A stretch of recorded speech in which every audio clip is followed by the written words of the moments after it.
Kala itu pada 5 Oktober 2004 di kota Hatsukaichi, prefektur Hiroshima. Seorang gadis SMA berusia 17 tahun bernama Kitaguchi Satomi pulang dari sekolah pukul 2 siang. Dia lebih cepat dari jam pulang sekolah di Jepang yang biasanya, dikarenakan sedang ada ujian semester. Sepulang sekolah, dia memutuskan untuk tidur siang. Tetapi sebelum itu, Satomi memberi pesan kepada adiknya untuk membangunkannya di pukul 4 sore karena ada jadwal kerja part-time. Satomi pun menuju kamarnya. Rumah keluarga ini agak unik. Kamarnya Satomi berada di lantai 2 sebuah bangunan di rumahnya yang letaknya memisahkan dari bangunan utama. Sekitar pukul 3, adik dan nenek Satomi mendengar teriakan dan suara langkah turun dari tangga. Mereka dari bangunan A langsung bergegas menuju bangunan B. Selepas itu, adik dan nenek Satomi melihat dirinya sudah bersimpah darah di depan genkan, area pintu masuk bergaya tradisional kombinasi dari teras dan keset. Satomi terlihat bersama laki-laki tak dikenal yang sedang berdiri menggenggam pisau. Pria tersebut kemudian langsung menyerang adik dan nenek Satomi. Mereka pun akhirnya langsung kabur. Namun sayangnya, nenek Satomi tak bisa melarikan diri dan ditusuk 10 kali di bagian punggung dan perut. Meski sudah bersimbah darah, sang nenek masih bisa berusaha menelpon polisi sebelum akhirnya kehilangan kesadaran. Di sisi lain, adiknya yang berhasil kabur berlari tanpa alas kaki sejauh 30 meter menuju gardening shop dan meminta tolong. Sayangnya, saat polisi dan tim rescue datang, pria misterius itu tidak ada di lokasi tempat kejadian perkara. Kepolisian pun kemudian menemukan beberapa fakta terkait pembunuhan itu. Pertama, tidak ada harta yang hilang dari rumah yang diidentifikasi bukan sebagai perampokan. Kedua, tidak ada sobekan pada baju korban, yang dimana membuat polisi mengambil kesimpulan bahwa kasus ini bukan pencurian atau penganiayaan. Sementara fakta ketiga, korban dikenal sebagai anak yang jujur dan berperilaku baik. Orang-orang di sekitar yakin dan mengatakan bahwa tidak mungkin ada yang menaruh dendam kepada korban. Terlebih lagi, belum diketahui apa motif sebenarnya dari pria misterius yang membunuh Satomi.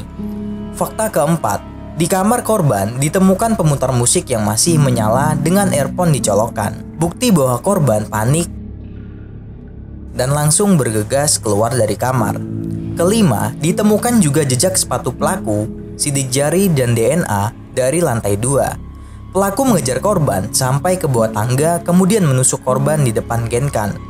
Keenam, terdapat 10 tusukan di tubuh korban yaitu di bagian leher dan dada. Tidak ada tusukan di punggung dan tangan. Setelah Satomi, neneknya dilarikan ke rumah sakit dan Satomi dinyatakan meninggal dunia akibat kehabisan darah.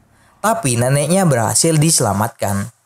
Ketujuh, 3 hari setelah kejadian, polisi mengumumkan sketsa wajah pelaku yang didapatkan dari informasi adik korban. Diketahui bahwa pelaku pembunuhan itu berusia kurang lebih 20 tahun dengan tinggi 165 cm. Badan berisi mata sipit, rambut kecolkatan, dan ada bekas jerawat di wajahnya. Kedelapan, muncul saksi mata yaitu tetangga yang mengaku melihat ada orang yang mirip sketsa pelaku berkeliaran di dekat TKP dan menaiki sebuah motor aneh. Kesembilan, dari jejak sepatu pelaku, diketahui bahwa pelaku langsung menuju ke kamar korban. Kemungkinan pelaku adalah orang yang mengetahui desain rumah korban atau orang yang pernah memasuki kamar korban. Dari waktu yang singkat, terkumpul banyak informasi yang menyangka pencarian pelaku akan berjalan dengan baik dan tinggal menunggu waktu saja untuk berhasil menangkapnya. Tapi sayangnya, kasus ini tak kunjung berkembang. 3 tahun lebih belum juga berhasil menemukan pelaku. Polisi mengumumkan harga buronan senilai 3 juta yen atau 380 juta kepada siapa saja yang berhasil menemukan informasi untuk penangkapan pelaku. Tetapi tetap tidak ada yang memberikan polisi informasi yang kuat. Sampai pada akhirnya kasus ini diberi label kasus yang belum terpecahkan, yang kemudian sering dibahas di buletin elektronik, di TV show, dan yang lainnya. Bahkan menimbulkan berbagai spekulasi dari publik. Tak cuma itu, seorang mantan anggota FBI bahkan datang ke Jepang hanya untuk mencoba memecahkan kasus tersebut. Tetapi sama sekali tidak ada hasil apapun yang ditemukan. 1 dekade lebih hingga di tahun 2018, tiba-tiba kasus itu menunjukkan perkembangan. Tepatnya pada 13 April 2018 di prefektur Yamaguchi. Pria bernama Kashima Manabu, umur 35 tahun, ditangkap polisi karena kasus penganiayaan terhadap rekan kerjanya. Setelah diperiksa polisi, identifikasi sidik jarinya dan kecocokan dengan database, kemudian muncul kenyataan yang sangat mengejutkan. Ternyata, sidik jari Kashima cocok dengan sidik jari yang ditemukan di lokasi kasus pembunuhan 14 tahun yang lalu. Lalu investigator mengambil DNA Kashima dan mencocokkan dengan DNA pelaku yang diambil dari kuku korban pembunuhan.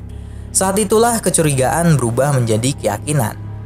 Kashima lahir di kota Shimonoseki, prefektur Yamaguchi pada tahun 1983. Setelah lulus SMA, dia bekerja di perusahaan pengerjaan logam. Dia bekerja dengan disiplin setiap hari dan tanpa terlambat.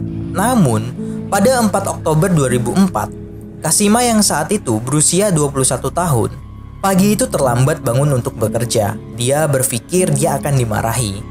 Sambil masih berbaring di tempat tidur, dia berpikir dengan waktu yang lama dan mulai merasa benci berangkat bekerja. Dia memikirkan untuk pergi ke Tokyo menaiki sepeda motor. Dia membeli kompas dan pisau lipat di hardware store. Alasan dia membeli itu adalah karena dia pikir jika dia ingin pergi ke timur, pasti akan sampai di Tokyo. Setelah itu, dia pergi ke rumah temannya dan menyerahkan uang 50.000 yen atau setara dengan 6 juta kepada temannya. Dan pada dini hari tanggal 5 Oktober, dia meninggalkan prefektur Yamaguchi.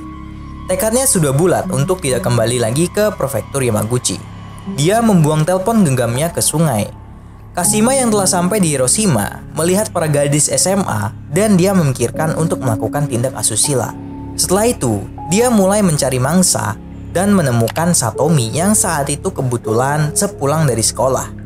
Dia mengikuti Satomi ini kemudian menyusup ke rumahnya pada pukul 3 sore.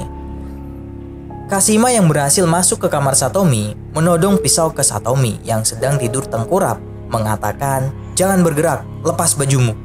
Tetapi, Satomi saat itu berhasil mencoba kabur namun terjatuh saat menuruni tangga.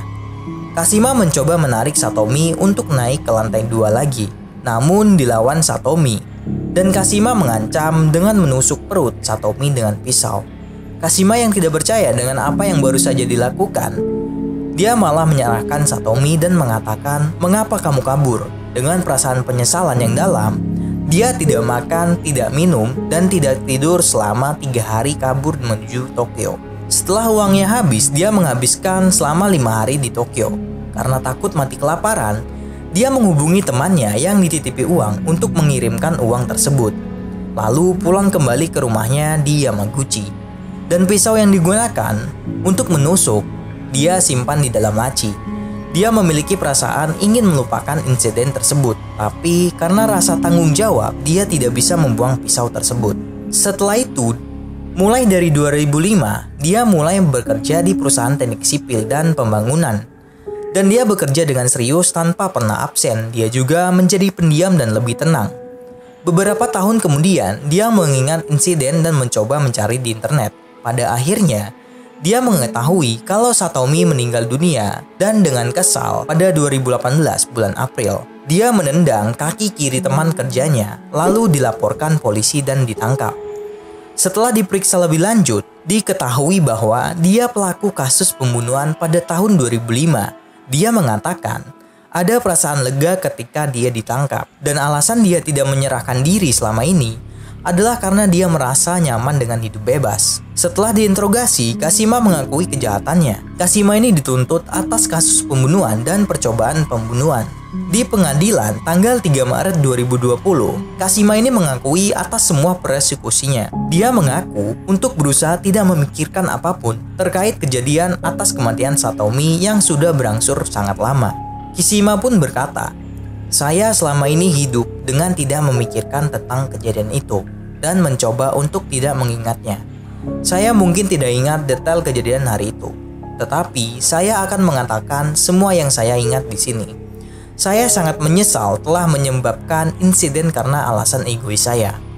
Kasima juga mengatakan dirinya sendiri cocok mendapatkan hukuman mati dan keluarga korban pun berharap tersebut. Setelah itu, pada 18 Maret 2020, dia dijatuhi hukuman penjara seumur hidup dan tidak mengajukan banding akibat menendang kaki teman sendiri dan dilaporkan ke polisi. Akhirnya kasus ini pun terungkap. Keren sih temannya. Keren, temannya keren. So, thanks for watching.